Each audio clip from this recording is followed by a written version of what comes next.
दोस्तों नमस्ते प्रणाम। हम किरण शर्मा मंजू शर्मा अपना चैनल पर सबको स्वागत करे छी। सब यूट्यूब फैमिली के प्रणाम, सब भाईजी दीदी के प्रणाम।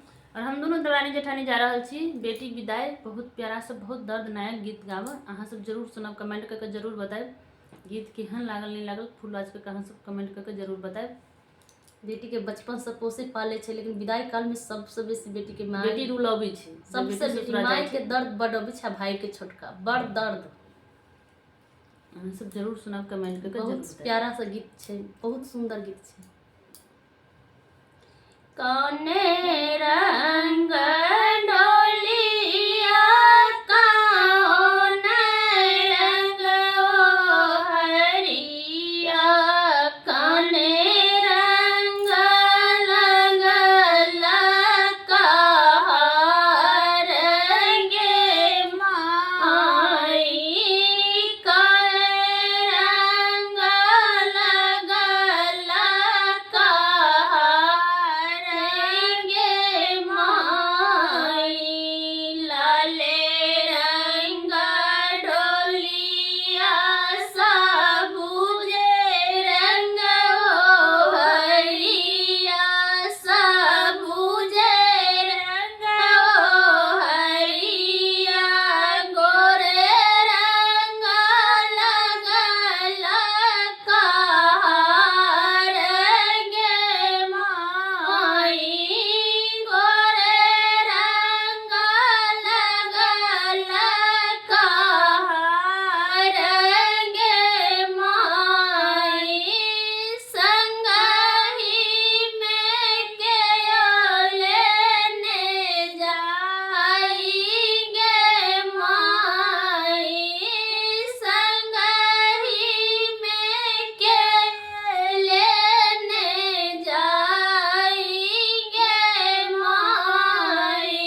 जा